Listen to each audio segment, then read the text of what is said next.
Hello humans and animals alike, this is Dylus, and welcome to a special bonus episode of Monster Sanctuary, where I'll give you some pointers on how to build your team to duke it out in PvP. With 111 different kinds of monsters and hundreds more skills, it can be overwhelming to make a team, but I'm here to guide you in the right direction. Although I haven't done any PvP battles yet, the knowledge I've gathered from my playthroughs of Monster Sanctuary should prove to be proficient in helping you build your own team of monsters. So with that, let's get started. So, I'm in the Monster Sanctuary Wiki right now. That is monster-sanctuary.fandom.com. The domain might actually change one day, because fandom has been in some hot water recently, so who knows. Anyway, the great thing about Monster Sanctuary is that there's an active and passionate community behind it, and so they will be there to help you out. They made this wiki, they have a Discord server as well. So, the Monster Sanctuary Wiki is a fantastic place to look up monsters, skills, and battle mechanics. Although some parts are still in progress, pretty much. But mainly, the Monster Sanctuary Wiki is very helpful in that you can jump from point to point easily from each page. So, before we get into picking out our monsters, it's important to think about monster roles. So let's click Team Building Tips. And here in the contents here, it shows you all the roles that a monster could belong to. We have shielding, healing, dealing damage, building combo, tanking, buffing, and debuffing. So first let's talk about damage dealing, or DPS as some people like to call it. They're the big hitters. These monsters will focus primarily on dealing as much damage as possible. Their attack and/or magic would naturally be high, and they would make effective use of critical hits to deal even more damage. Or I guess they might. Not all monsters would actually use critical hits, because some monsters would be more likely to not have critical hits, and they have abilities that increase their non-crit damage output, so you also might want to take that into consideration. So these monsters should always attack last to deal the largest possible damage output. Next up is healing. Obviously, we need healing so that our monsters would survive as much as possible, so they can keep fighting. So healing usually utilizes the magic stat, but certain healing passives like Menacing, and, well, that's a healing action, but there's also like defensive healing, mana healing, that stuff. It'll use other stats values to heal. We can also include restoring in this category, the ability to remove debuffs from enemies. Healing is not affected by the combo meter, so it won't heal more the more hits have been applied previously, but it can still contribute to it, so it is best to use healing actions first in a turn. It is affected, however, by the Cascade passive, so keep that in mind. Next we have shielding. This is another way for monsters to survive better in battle. There are many shielding skills that will make it so monsters have a better chance of surviving strong attacks. Now, note that the maximum shield strength of a monster is equal to that monster's maximum health. So a full shield effectively means double health. Just like with healing, shielding is not affected by the combo meter, but it is affected by Cascade. Shielding moves should be used before any attacks. There are also, like, passive shields like Mana Shielding, Healing Shield, and Burning Desire, as listed here. Over here it lists all the abilities that provide shielding.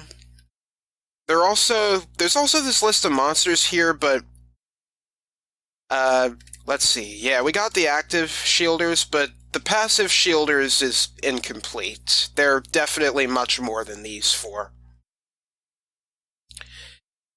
Alright, next up is comboing.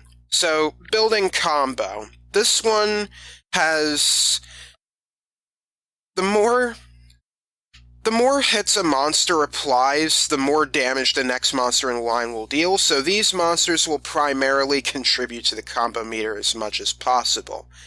Instead of doing high damage, they will instead focus on high hits. They will use stuff like Arcane Bolt and Beating. They'll be using a bunch of procs. On-hit passives like Kindle and Critical Boon would work greatly on monsters focused on dealing many hits. Alright, next we have buffing. So there are 9 different kinds of buffs. There's, let's see, Might, Glory, Sorcery, Regeneration, Channel, Barrier, Agility, Spell, Shield, and Sidekick. Many monsters have support for all kinds of buffs, whether they allow for stacking of certain types of buffs or increasing the potency of certain types of buffs. Buffs are neither affected by the combo meter nor Cascade, so they have to be used first. And there's debuffing. There are 6 different debuffs: Burn, Poison, Chill, Shock, Apply, Armor Break, and Weakness. Just like with buffs, many monsters have support for all kinds of debuffs, like stacking certain types of debuffs and evoking different effects through certain types of debuffs. So they are also not affected by the combo meter or Cascade. And finally, this one's pretty remote, but we also have tanking. This one is a little more remote than the rest. This role is dedicated to monsters that have high bulk and are capable of taking hits for their allies. Passives like Taunt and Magnetize are what allow monsters to become tanks. So, yeah, we also have moves like Icy Skin, Poison Glands. All that stuff would really help in the tanking department as well. Being able to apply debuffs or something else while being hit. Alright, so those are all the roles. I guess you could also have sub-roles like a Cleanser, one that removes buffs from enemies. But those are all the major roles that a monster can fulfill. So, with all that said, how about we build ourselves a team? So we're going to take a look at the monsters page. So we're going to have a balanced mix of all the roles that I mentioned before, maybe except tanking because it's fairly remote. There are 111 monsters to choose from, so I would say just pick one that tickles your fancy the most. The great thing about Monster Sanctuary is that every monster is viable in some capacity. Yeah, these monsters are taking a while to load their images. So, let's see. For example, I'll pick one of my favorites. Let's go with Armtail. So when we look at a monster On the wiki, we can see its stats, its shifts, its shift passives. We can see its weakness and resistance, any elements that they attack with, explorability, where they're located, their loot. And we have some jumping off points, these anchor links, for navigating the page. So, taking a look at Armtail's stats, we can see that it's got very high mana and decent defense and HP. These stats will improve when shifted, especially mana. So, it's weak to physical attacks, so it's fairly risky in that regard, but it is resistant to magic attacks. So, it can resist a whole class of attacks, but, well, I guess the elements would be considered classes of attacks, but I don't know, it's just something about being weak to physical or magical just feels more risky to me. Maybe it's because there are more physical attacks than, say, fire attacks or neutral attacks. So, Armtail can use wind, earth, and neutral elemental attacks. Its shift passives are equipment-based. Would we like to give it an extra accessory, or would we like to increase the potency of allies' equipment? That we'll have to decide. So, most importantly, we want to go down to the skill trees here. We can click bio and history to take a look at its, their monster journal entries. We can see how to acquire it. Wait, what is loadouts again? Oh, it's just what skills they have in the wild. You could go to builds and discussions, and you could take a look at these. Smug Looking Barrel has a Google Doc that provides, well, sample builds for every monster in the game. They're not meant to be, it's not meant to be, like, the end-all be-all for how to build your monsters, but it's a great starting point to know how monsters would work. I actually use this guide quite a bit for my monster bios throughout my playthrough. I wanted to keep things short and simple, so I just took a look at its skill tree and took a look at what Smug Looking Barrel had to say. So, anyway, let's take a good look at the skill tree. So, Armtail has 4 skill trees, one for Gemstone Rain, one for Whirlwind, one for Gold Sense, and one for Shield. So, let's see. Okay, so I'm noticing we have 2 Overcasts, 2 Mana Procs, and 2 Transfusions. This plays into Armtail's high mana. We can take advantage of these with its high mana. So we can have 2 Overcasts to essentially... It powers up each ability, whether it be for damage or for shielding. Healing as well, but we have no healing actions on an Armtail. But we'll be using more mana to do this, but with the high mana, it's a risk. It's a high-risk, high-reward ratio. If we want to have it more combo-based, we could make use of mana procs. There's also a defense proc.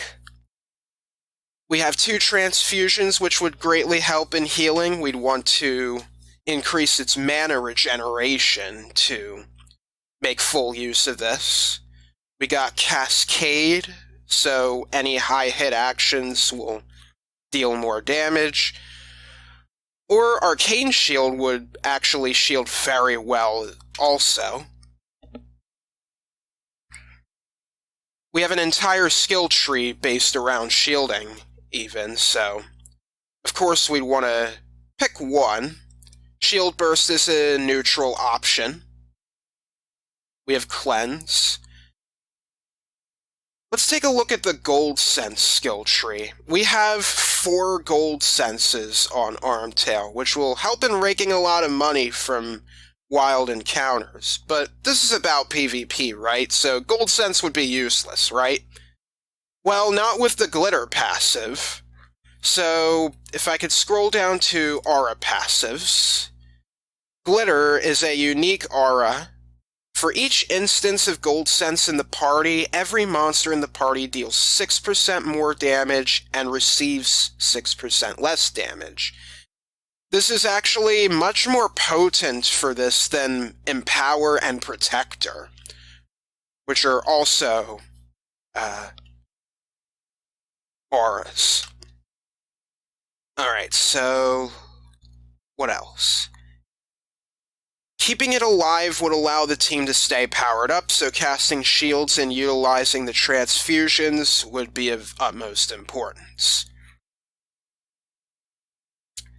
Alright, so it can heal with regeneration through Soul Beam, but I think I would instead just utilize the transfusions, and Heal Mastery would work well with the transfusion, so that's really nice.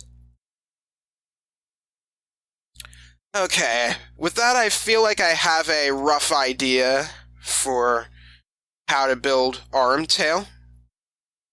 I haven't decided on how to shift it, but I could even try a Grey Pearl setup, since that greatly powers up monsters that are not shifted. Oh yeah, it can also provide buffs with augmented shielding, which could be activated easily with mana shielding. And I guess we'd want copy shield as well. Let me take a look here. Every shield that comes from this monster has a... Okay, so we'd want copy shield to provide more buffs to all our allies.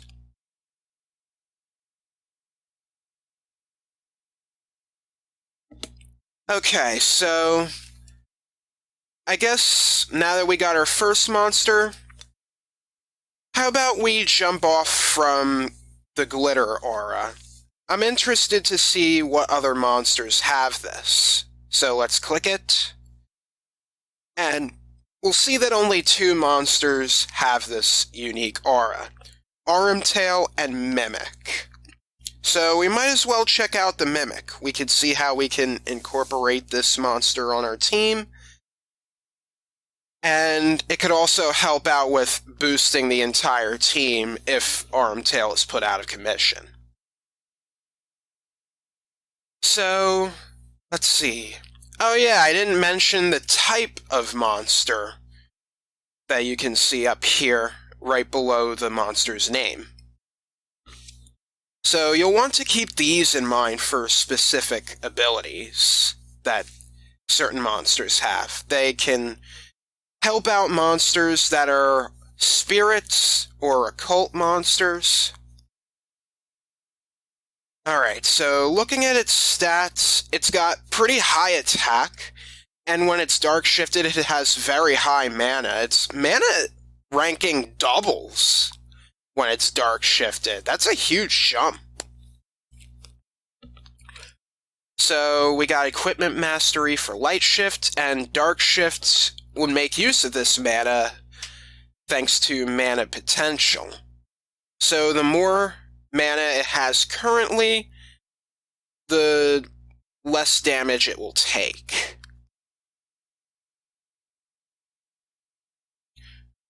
Oh, and increases the damage dealt. Okay. Let's scroll down to the skills. Oh yeah, it has all of the elements to attack. This is one of the rare monsters to be able to do that. It is weak to magic, but resistant to earth and neutral attacks. So for skills, there's some crit stuff, some health stuff, mana stuff. The big thing here, however, is ring focus. Ring focus increases the values provided by ring equipment by a whopping 80%. Let me just make sure that I... Okay, yeah, it's 80%. That's a big boost.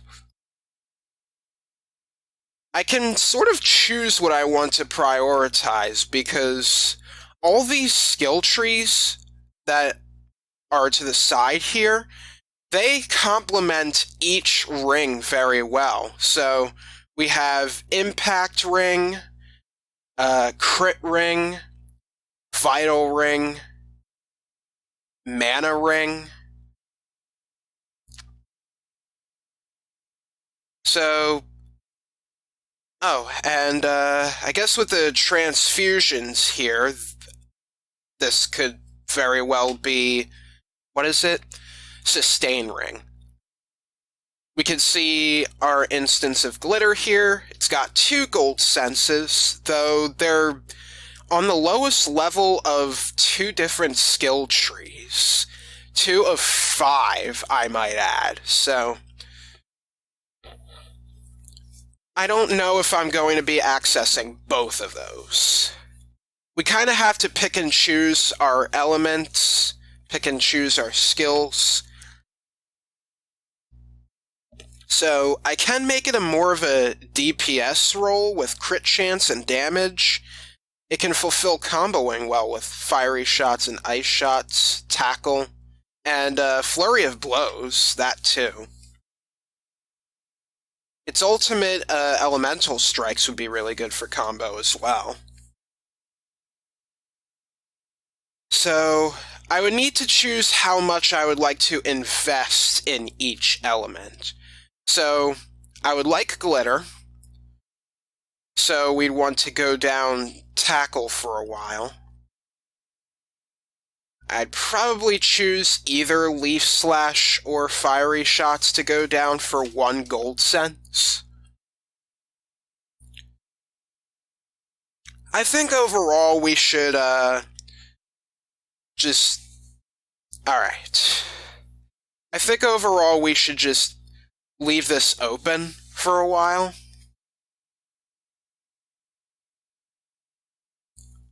Alright. It can fulfill a bunch of roles, so we could just come back later and see which roles are needed.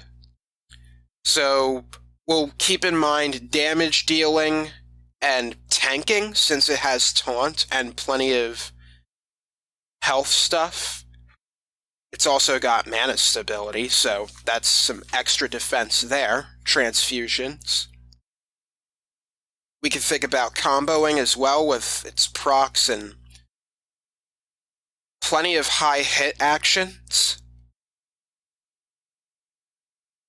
Alright.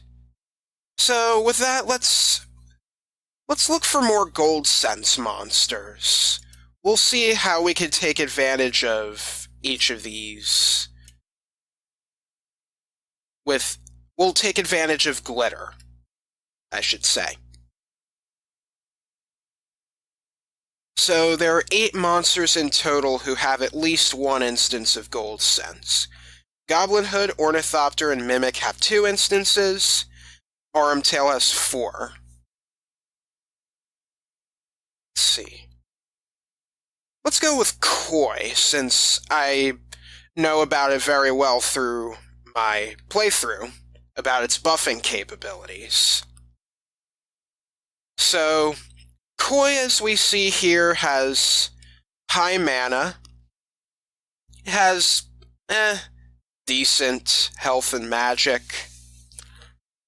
It's definitely a lot better when it's shifted in terms of stats. I guess you could also use a Gray Pearl if you want to.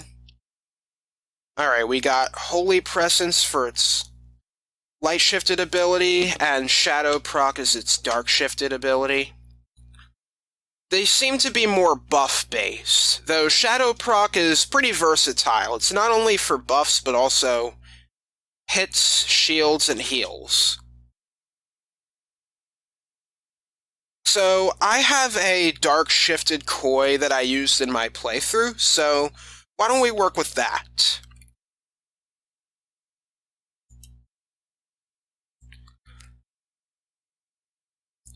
Alright, so let's see.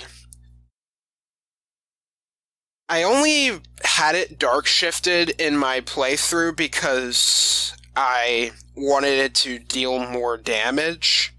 Its attack and magic shoot up when it's dark shifted, so that's what I wanted to do.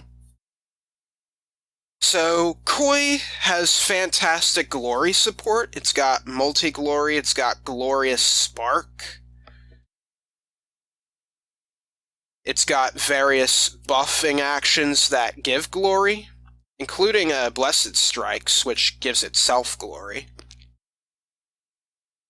It strengthens the team with Glorious Spark, as well as Buff Celebration, Critical Healing, plus Healing Wave or Mass Restore. And it's also got Charge Amplifier to complement Buff Celebration. Buff Celebration makes it so if a monster has, I think, 4 or more buffs, at the start of their turn they will gain 3 charge stacks. Let me make sure I got that correct. It's an aura passive. Yes, there it is. Alright, so with an Armtail or Mimic in play, and can contribute to powering up allies thanks to their glitter aura, since it's got an instance of Gold Sense. And it could deal... the team could deal even more damage thanks to the charges it will give through buffs. So, Koi's primary strategy would be providing buffs to the team through buffing actions, as well as passively through critical boon and charged reflexes. It can also make use of its mana to boost its offense, defense, and healing prowess over here. It's also got 2 transfusions and Phoenix Affinity to ensure that it will last at least, 2 turns, unless it encounters a very strong monster that targets it and it only. So with that, Koi fulfills the buffing/healing/damage roles. Next, we should probably look at any monsters with auras that benefit certain monster types. Oh, I thought there would be a back to top button. Oh well, we'll just scroll up and we'll click Aerial monster type. So we can see all the aerial type monsters in the game. And we can also see any skills that aid aerial monsters. There's also equipment, but equipment that benefits certain types of monsters are always Relics of Chaos, and you might not have that enabled in PvP. Alright, so critical chance is something I would like to keep an eye on, especially with the Koi. So, increasing the critical chance with Tailwind sounds like a really good idea, so let's click that and see who has it. Ornithopter is the only monster that has it, so let's check out this monster then. Alright, so looking at its stats, its offense is not very good, so it's going to play more of a support role. It's got very high defense and mana, so we'll make good use of that. We have Utopia and Mana Conflux as its shift passives, so it seems like it wants to play around with charge stacks. Let's go down to skills. Yeah, the charge stacks would prove beneficial, especially with Koi's charge amplifier in play. Ornithopter has a whopping 3 combo buffings, so we would like to give it some buffing actions, whether it be Quicken, Shield Cast, or Arcane Shield. Does one of those ultimates... no, they do not provide buffs. Okay. Alright, so... with 3 combo buffings, it can apply up to 9 buffs, so it could just theoretically have... we could theoretically have it take Koi's role of buffing, so the Koi can focus on either healing or dealing damage. Oh, and Ornithopter has 2 gold senses. Very nice. We can make use of those if... let's see. We can make use of those if we go down the Arcane Bolt tree, and I want to do that anyway to access Arcane Diffusion, so we have an option to guarantee getting rid of buffs from enemies. So, it's got a lot of crit-based skills too. It's got Critical Mass, Critical Boon, Critical Edge, Critical Buffs, and it's also got Evasion.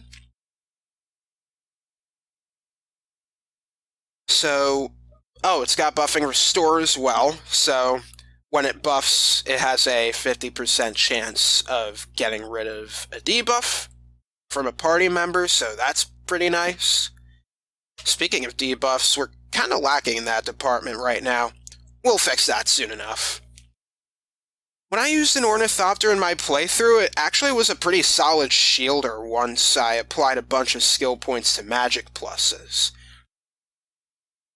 So, yeah, I think I'll, give it Arcane Shield, just to give it that duty. This allowed for up to 5 buffs on a single target. It can use its mana to shield itself with Mana Shielding and others with Copy Shield, so it can do that with Arcane Diffusion and Gale for mass attacking. There are many different stats I could focus on with equipment, but I would probably focus on crit chance and mana. Alright. Got that in my head there. So, next, how about we go for another reptile monster? Because there are some abilities, of course, that would benefit reptiles. So, let's type in reptile in our search.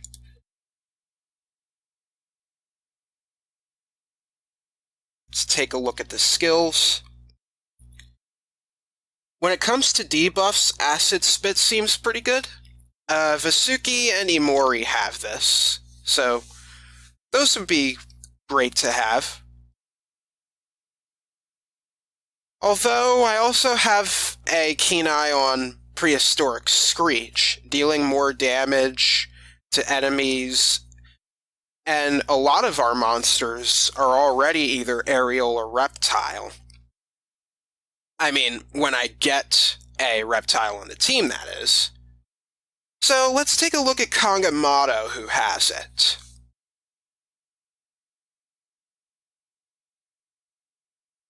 In fact, Kangamato is both an aerial and a reptile monster. Alright, let's see. We can see Kangamato has high attack. Ooh, wait. Rank 10 magic when light shifted. Let's see, Supremacy and Shadow Proc. Supremacy supports debuffing potential, and it can apply weakness or burn with Firestorm. It also has, it also has Shadow Proc.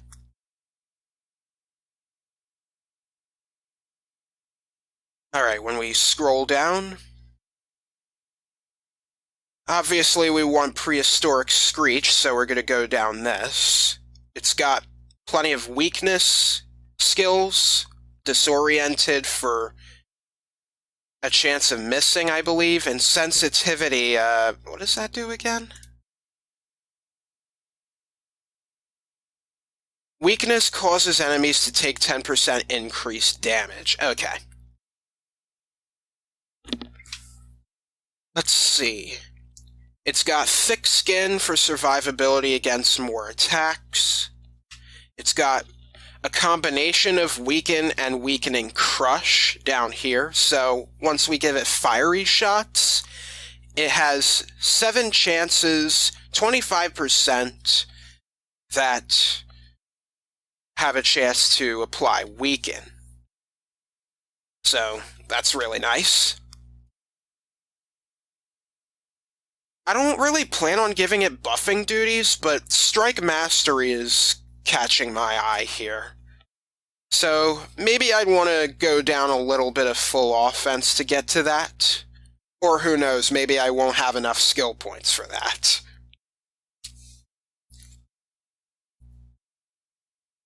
See, we got double strike, so we could weaken potentially even more.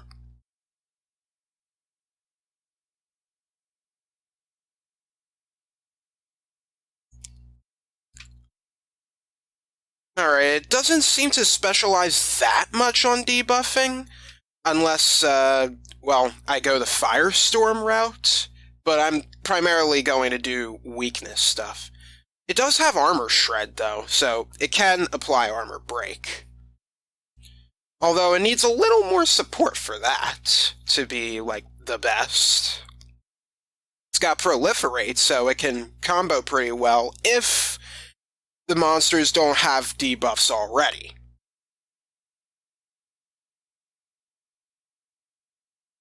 It can deal a lot of damage with Cascade and Fiery Shots, especially with its high attack and Prehistoric Screech. Maybe even Armor Bypass would work very well, too. Alright, so we kind of got our bases covered, so let's review our monsters so far and their roles before figuring out who will occupy that last slot. We got Armtail as a shielder / buffer / comboer. Mimic's role hasn't been decided yet, but we could give it a tank role, since we don't really have that. Koi would be the buffer / healer / damage dealer. Ornithopter would be primary buffer / shielder / comboer. And Kangamato would be the damage dealer / debuffer.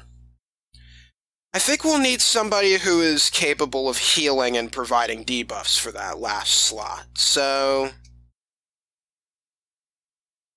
let's go back to the reptiles for a moment. Let me do Alt left a few times. There we go.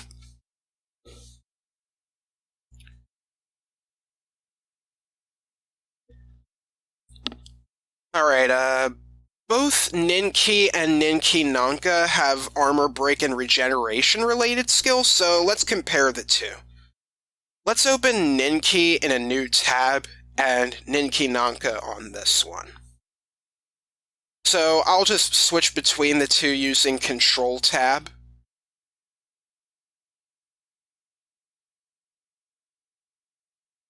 Okay, so let's see. Ninki Nanka would sacrifice mana for more health.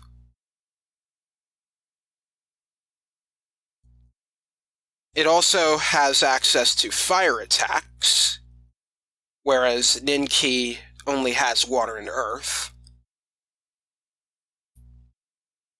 Let's go down the skills.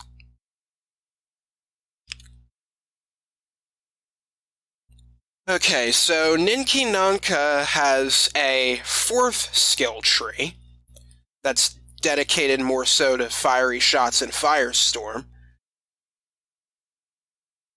It's got a bunch of crit-based skills as well. We got 2 exploits, we got Hunt, Critical Exploit.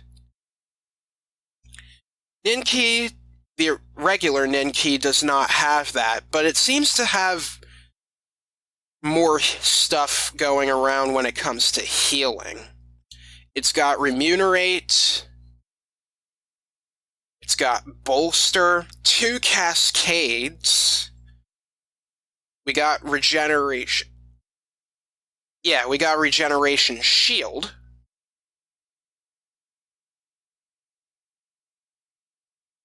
And then for Ninki Nanka, we have Restoration, which I believe... Yeah, it's removing a debuff through regeneration. Alright, it sacrifices healing for Tidal Wave. It sacrifices Remunerate for Preparation. But overall, it has a lot of the same skills. The Earth Elemental skill tree is actually almost the same. There are just a few key differences, like Transfusion being gone, and of course, Remunerate being replaced with Preparation. They both have breaking support. They both have at least one Cascade. Ninki Nanka has Supply and Assistance. I think the regular Ninki gets an edge on this one. So, Ninki can do some amazing healing, and with Overheal as its shift passive, it can use healing from actions and regeneration to give allies a shield. It doesn't have Healing Shield, which Ninki Nanka has, but that Overheal would help to fill that gap. I don't think it's as potent. Actually, it could be more potent. Just so long as, well, it overheals, essentially. So, Ninki would be more of a buffer/debuffer/healer, while Ninki Nanka would be buffer/debuffer/damage dealer with healing passives.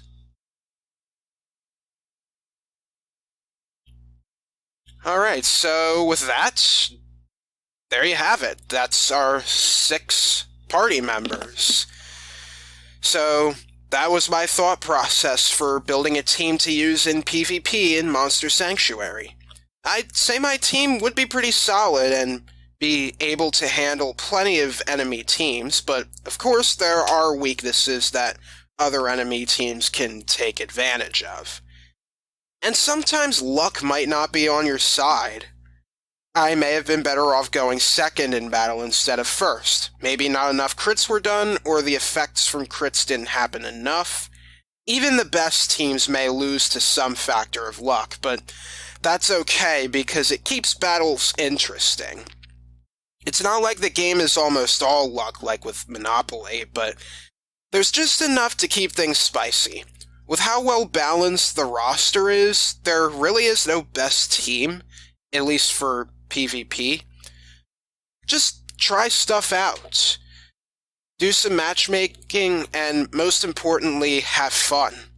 You will lose, sometimes through no fault of your own, but that shouldn't stop you from having fun. You'll be learning a lot along the way, especially with how many possible combinations of monsters and skills there are. The best part is that it's easy to try new monsters and strategies. You don't have to grind very much to get a new monster up to speed, and you can use a skill resetter to redistribute any skill points you weren't happy with before. It's great and makes for an easy game to play with all kinds of players. You could just pick it up and play it anytime you like, pretty much. And I really like that about Monster Sanctuary, even if I haven't done any PvP. Okay, that should be the last time I say that, because I would like to do PvP soon enough during the time when I'm not actually doing Monster Sanctuary anymore, which starts pretty much now. So with that, I hope this was helpful to anyone looking to build their own team. Thank you very much for watching this bonus episode of Monster Sanctuary. This is Dylus signing off. See you next time.